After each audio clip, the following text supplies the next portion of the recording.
बिस्मिल्लाहिर्रहमानिर्रहीम।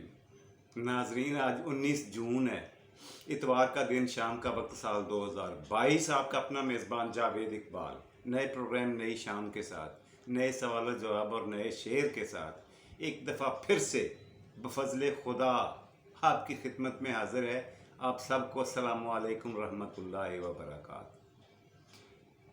नाजरीन, आज पूरी दुनिया में आलमी सतह पर यूएनओ के तहत अक़वाम मुत्तहिदा की ज़ेर निगरानी सरकारी तौर पर पूरी दुनिया में फादर्स डे मनाया जा रहा है। आज का दिन, यानी ये इतवार के दिन की बात कर रहा हूँ, इसी जून की इसी तारीख की बात कर रहा हूँ। फादर्स डे है पूरी दुनिया में। लोगों को ये याद करवाने के लिए, लोगों को ये एहसास दिलाने के लिए कि वालिद की अहमियत क्या होती है, इसकी इज्जत व तकरीम कैसे की जाती है। इस तरह शायद मैं आपको समझा ना सकूं। मेरे ज़हन में एक कहानी है, वो मैं आपके सामने पेश करता हूँ, जो इसी वाक़े के गिर्द घूमेंगी। कहा जाता है किसी बहुत बड़े शहर में एक ताजर रहा करता था। उसके काफ़ी दौलत का रेल पेल थी, प्रॉपर्टी भी काफ़ी थी, ज़मीनें खरीदी हुई थी। जब वो बूढ़ा हो गया, बीमार हो गया, तो बेड बाउंड हुआ। अब वो चारपाई पे रहता था, उठ नहीं सकता था। तो भाइयों ने, उसके 4 बेटे थे, चारों ने बैठकर ये फैसला किया कि बाप की ज़िंदगी में ही बाप की दौलत यानी अपनी विरासत को तकसीम कर लिया जाए। सारों ने यक ज़बान होकर लब्बैक कहा कि ठीक है, ये बिल्कुल बेहतरीन तजवीज़ है, इसी तरह होना चाहिए। उनमें से एक लड़के ने कहा, भाइयों, आपसे मेरी एक गुजारिश है। गुजारिश ये है कि आप तीनों भाई जितनी जायदाद बाप की है, एक एक पाई आपस में तकसीम कर लें और बदले में मुझे बाप दे दें। मेरे लिए दुनिया और आखिरत की कमाई, बेहतरीन दौलत मेरे नज़दीक मेरा बाप है। मुझे मेरा बाप दे दें, आप तीनों इसकी प्रॉपर्टी तकसीम कर लें। उन्होंने बखुशी तस्लीम कर लिया। उन्होंने कहा, और क्या चाहिए, चौथा हिस्सा तो हमारा हुआ ना। पहले 4 हिस्सों में तकसीम होनी थी, अब 3 हिस्सों में होगी। ले जाओ जितने मर्जी बूढ़े तुमने लेने हैं, और भी कोई बूढ़ा लेना है। उसका मजाक उड़ाया, उसको बोला और भी कोई बूढ़ा लेना है तो बताओ, हम आपको दूसरे घरों से ला देते हैं। लेकिन उसने खामोशी से उनका हंसी मजाक और ठट्ठा भी बर्दाश्त किया। उनका तंजिया, गुफ्तगू को सब्र व शुक्र के साथ बर्दाश्त कर लिया। और हुआ क्या, अपने बाप की खिदमत सारा दिन करता। अब उसके बाप की सेहत कुछ बेहतर हो गई, तो अब वो मेहनत मजदूरी करने के लिए बाहर चला जाता, अपने बीवी बच्चों को घर पे छोड़कर अपने बाप के पास सारा दिन बाहर मजदूरी करके शाम को वापस आते हुए बाप के लिए दवाई खरीदता और अपने बीवी बच्चों के लिए खाने की अशिया खरीद के घर वापस लौटता। वक्त था कि गुजरता गया, और रात को अपनी चारपाई सोने के वक्त अपने बाप के साथ लगाता और कहता, अबू जी, मैं ये इसलिए आपके साथ सोता हूँ, आपके पास ही, कि आपको रात को अगर हाजत हो, किसी चीज़ की ज़रूरत हो, तो मुझे आसानी से आप बुला सकें, उठा सकें। मैं आपको पानी पिलाऊंगा, आपकी खिदमत करूंगा। बाप हर वक्त खाना खाने के बाद भी, दवाई खाने के बाद भी हाथ उठाकर अल्लाह सुब्हानहू तआला से, अल्लाह जल्ला शानहू से, कादर मुतलक से, खालिक कायनात से, रब्बुल आलमीन से दुआ किया करता, बेटा अल्लाह तुम्हें तुम्हारी दुनिया और आखिरत दोनों संवार दे, ये कहा करता। हुआ क्या कि कुछ सालों के बाद ये सिलसिला चलता रहा, महीनों नहीं सालों, 2 समझ लें, 4 समझ लें। आखिर वो वक्त आ गया जब उसके बाप ने इस दुनिया फ़ानी से रुखसत होना ही होना था। खालिक कायनात ने कज़ाए इलाही से वफ़ात पा गए वाले साहब। تو اس کی تدفین کے لیے بھی دوسرے بھائی نہیں آئے، اس اکیلے نے کر دی جیسے تیسے کر کے۔ ہوا یہ کہ باپ کی تدفین کے بعد روزانہ جب نماز پڑھتا تو اپنے باپ کے گناہوں کی بخشش کی اپیل کیا کرتا، اللہ سبحانہ و تعالیٰ سے دعا کیا کرتا کہ یا اللہ، میرے باپ نے ساری زندگی ہمارے لیے بڑی محنت کی ہے، ہمیں پالنے کے لیے جان جوکھوں سے کام لیا ہے، اپنے آپ کو چولہے میں دھکیلنے سے بھی گریز نہیں کیا، تنور میں بھی اسے خود کو جھونکنا پڑا تو اس نے جھونکا۔ میرے مالک، میری دعا ہے، میری التجا ہے، میری گزارش ہے، دست بستہ ہاتھ باندھ کر میرے باپ کے، میری ماں کے گناہ صغیرہ کبیرہ معاف کر دینا، جانے انجانے میں بشریت کی حالت میں ان سے کوئی غلطی گناہ کوئی گستاخی ہو گئی ہو تو ان کو معاف کر دینا۔ وقت تھا گزرتا گیا، وقت تو نہیں رکتا۔ کچھ دنوں کے بعد وہ لڑکا خواب میں دیکھتا ہے کہ اسے ایک آواز سنائی دیتی ہے، ایک بزرگ ہیں سفید داڑھی والے، ایجڈ ہیں، اور وہ کہہ رہے ہیں اس کا نام لے کر، اس آدمی کا کہتے ہیں، اے لڑکے کا نام لے کے کہتے ہیں، وہ جاؤ آپ کے گاؤں کے باہر، اپنے شہر کے باہر فلان جگہ پہ ایک پتھر پڑا ہوا ہے، اس کے نیچے ایک اشرفی ہے، وہ اٹھا لو، وہ تمہاری ہے، اللہ سبحانہ و تعالیٰ نے تمہارا انعام دیا ہے۔ اس لڑکے نے فوری طور پر کہا، بزرگوں یہ بتائیں، خواب میں یہ بتائیں کہ اس اشرفی میں اللہ تعالیٰ کی برکت موجود ہے؟ ان بزرگوں نے کہا نہیں۔ اس نے کہا یہ اشرفی مجھے نہیں چاہیے، یہ آپ لے لو۔ نہیں گیا وہ۔ کچھ دنوں کے بعد دوبارہ وہ بزرگ خواب میں آتے ہیں اور کہتے ہیں، بچے بے وقوفی نہ کرو، اب فلاں جگہ پہ وہ اشرفی پڑی ہوئی ہے پتھر کے نیچے، جاؤ اور جا کر اٹھا لو، تمہارے گھر کی کافی ضرورتیں پوری ہو سکتی ہیں، تمہارا تھوڑا بہت قرضہ بھی ادا ہو سکتا ہے، اور تمہارے بچے کچھ دن کے لیے اچھی خوراک کھا سکتے ہیں۔ اس نے پھر وہی سوال کیا بچے نے کہ یہ بتاؤ کہ اس اشرفی میں، سونے کی اشرفی میں اللہ تعالیٰ کی برکت موجود ہے؟ اس نے کہا جی نہیں۔ اس نے کہا مجھے نہیں چاہیے۔ اسی طرح سے کچھ دن اور گزرے، وہ بزرگ پھر تشریف لائے خواب میں۔ انہوں نے کہا، اے نوجوان، اٹھ اور جا کر فلاں جگہ پہ ایک اشرفی پڑی ہوئی ہے، اٹھا لے، اور اس دفعہ میں تمہارے پوچھنے سے پہلے بتا دیتا ہوں کہ اس میں اللہ سبحانہ و تعالیٰ کی برکت و فضل موجود ہے۔ اب اس آدمی نے صبح اٹھ کر نماز پڑھی اور نکل پڑا اس جانب کو جہاں کا اشارہ ہوا تھا، جہاں کا نشان بتایا گیا تھا، نشانی، وہاں جا کر اس نے پتھر انڈیلا اور نیچے واقعی ایک اشرفی پڑی ہوئی تھی سونے کی۔ اس نے اپنی پاکٹ میں ڈالی، خوشی سے لہلہاتا ہوا، اپنے چہرے پہ خوشی اور مسکراہٹ سجائے ہوئے وہ واپس شہر کی جانب آیا۔ رستے میں اس نے کیا دیکھا کہ مچھلی فروش کی ایک دکان ہے جہاں پہ تازہ اور بڑے بڑے وزن کی مچھلیاں پڑی ہوئی ہیں۔ وہ لڑکے کے، اس آدمی کے ذہن میں، دل میں یہ خیال آیا کہ کیوں نہ میں اس اشرفی کی مچھلی، بڑی ساری مچھلی خریدوں تاکہ میرے بیوی اور بچے بڑے دنوں کے بعد مچھلی کے بنے ہوئے کباب کھائیں گے۔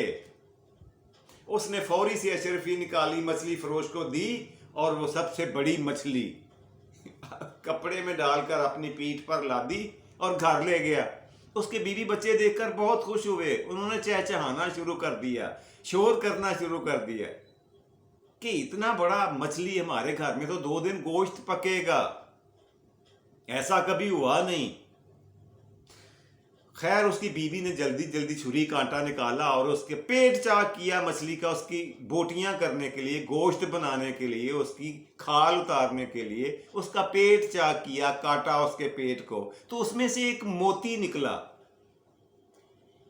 کرسٹل کلر کا ایک موتی۔ اس نے جب دھویا، اس موتی کو اوپر پانی ڈالا تو اس میں سے لائٹ نکل رہی تھی موتی میں سے۔ وہ اندر کمرے میں اندھیرے میں لے کر گئی تو اندر کمرے میں روشنی ہو گئی۔ وہ پریشان ہوئی کہ یہ تو کوئی خاص چیز ہے، عام موتی نہیں ہے۔ اس نے اپنے ہسبینڈ کو بلایا اور کہا ادھر آئیں۔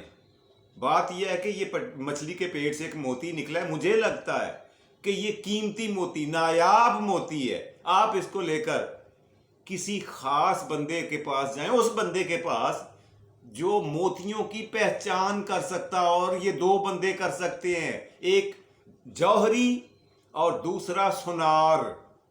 شہر میں جہاں یہ دو بندے آپ کو ملیں، کسی کی بھی دکان پر چلے جاؤ، آپ کو اس کی قیمت کا اندازہ ہو جائے گا۔ وہ بچہ، وہ آدمی، وہ لڑکا دوڑتا ہوا اپنے گھر سے نکلا اور سونار کی دکان پر پہنچا۔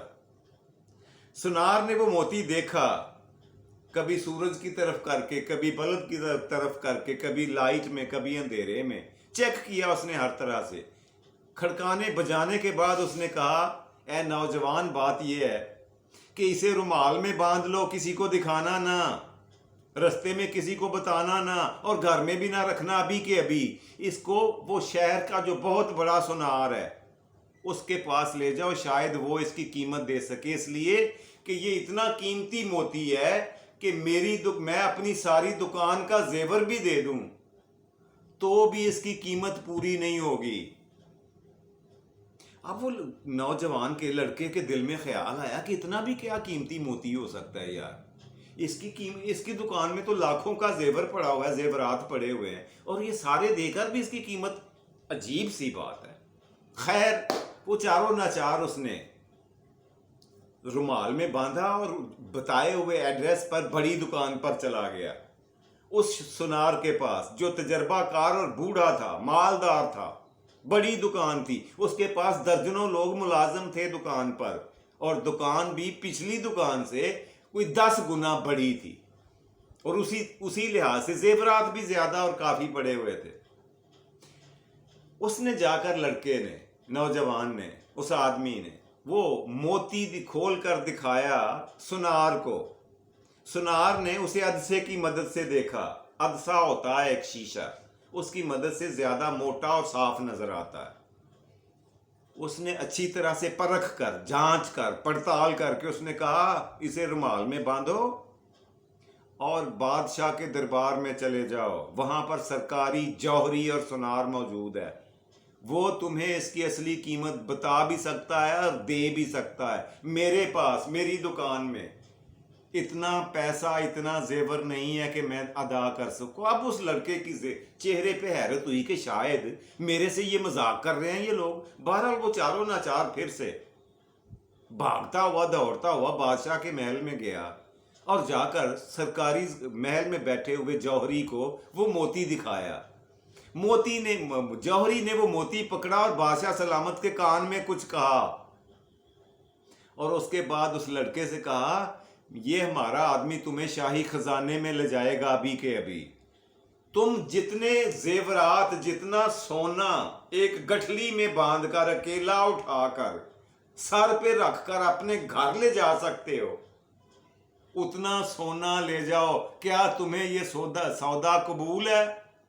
اس قیمت پہ تم یہ موتی دینے کو تیار ہو؟ اس نے خوشی سے کہا کہ وہ اندھا کیا بھالے 2 آنکھیں، اسے چاہیے کیا اندھے کو؟ 2 آنکھیں، اندھا کیا بھالے 2 آنکھیں، یہ بھی ایک محاورہ ہے، اس کی کہانی بھی میں آپ کو کسی دن سناؤں گا۔ بہرحال آج فادرز ڈے کے حوالے سے کہانیاں آپ کو سنا رہا ہوں۔ وہ لڑکا جلدی سے گیا ملازم کے ساتھ، اس نے خزانے کا دروازہ کھولا اور اس نے گٹھلی باندھی، جتنا زیور تھا بھر بھر کے ڈالا اس نے چادر میں، کپڑے میں، اور اس کی گرہ لگا کر گٹھلی بنائی اور سر پر رکھ کر گھر لے گیا۔ اس کے بیوی اور بچے حیران تھے کہ یہ اتنا سونا کہاں سے چوری کر کے لائے ہو؟ اس نے کہا، میں نے کہیں سے چوری نہیں کی، مجھے یہ سونا اس موتی کے عوض میں ملا ہے جو تم لوگوں نے مچھلی کے پیٹ سے نکالا ہے۔ حیران بھی ہوئے اور پریشان بھی، اب کریں کیا کہ اتنے بڑے سونے کو کہاں رکھے، اتنے زیادہ زیور کو، اس کی چوکیداری کون کرے گا، اس کی رکھوالی کہاں کریں؟ ہمارے پاس تو ایسی محفوظ جگہ ہی کوئی نہیں جہاں اسے رکھیں۔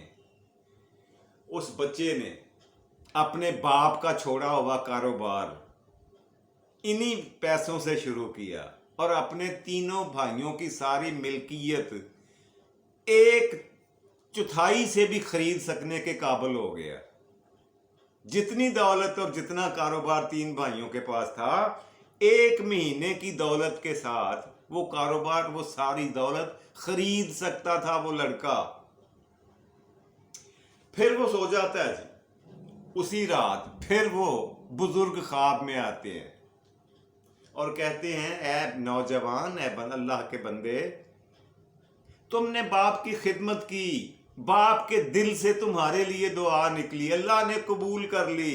वो समीउल अलीम है, वो सुनने वाला है और जानने वाला है। समीउन बसीर है, सुनने और देखने वाला है। कादर मुतलक है, खालिक कायनात है, मालिक कुल है। तुमने ये दुनिया में ये इनाम बाप की खिदमत का अल्लाह ने अता कर दिया है, और जो आखिरत में आपका इनाम है तुम्हारा, वो इससे 70 गुना ज्यादा है। तो मेरे भाइयों, मेरे अजीजों, मेरे व्यूअर्स, मेरे नाजरीन, मेरे दोस्तों, बात यह है कि अल्लाह पाक ने 10 गुना यहां इस जहां में और 70 गुना अगले जहान में देने का वादा कर रखा है। और मेरे सोने आका की हदीस मुबारक पता है क्या है?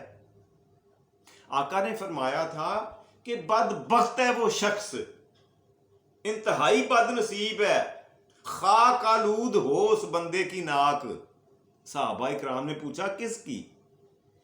और मेरे आका ने फरमाया उस बंदे की, बड़ा बदबख्त आदमी होगा वो जिसने अपने माँ बाप को या दोनों में से किसी एक को बुढ़ापे की उम्र में, बीमारी की एज में पा लिया, मिल लिया, और उनकी खिदमत करके जन्नत का परमानेंट टिकट ना कटा सका।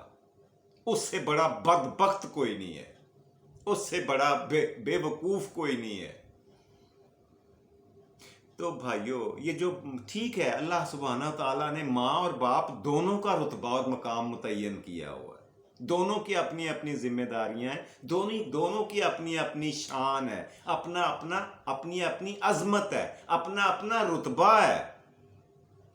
माँ का भी रुतबा बहुत ज्यादा है, मगर मैं आज फादर्स डे के हवाले से बाप की बात आपसे शेयर करना चाहता हूं। माँ की भी किसी दिन करेंगे, आज तो बाप की करनी है ना बात यह है कि मैंने पर्सनली, जाती तौर पर कई जगहों पे काम करते हुए, मजदूरी करते हुए, मैंने बंदों को, इंसानों को, मिल मालिक की या वो काम के मालिक की, ठेकेदार की, जिसने उसे काम पे लगाया हुआ है, उसके मुंह से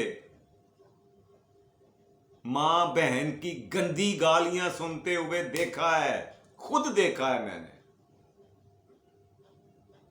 वो बंदा जिस्मानी तौर पर भी कमतर नहीं है, मैंने खुद देखा। और जो गालियां देने वाला है, वो उसको अगर वो एक चपेड़ मार दे तो ऐन मुमकिन है उसे गश पड़ जाए, मगर वो गालियां सुन रहा होता है, बर्दाश्त कर रहा होता है। वो बेगैरत नहीं है सुनने वाला, ना बेहया है, ना बेशरम है, और ना कमजोर है, ना बुज़दिल है। बात ये नहीं है। वजह पता है क्या है क्यों गालियां सुनता है?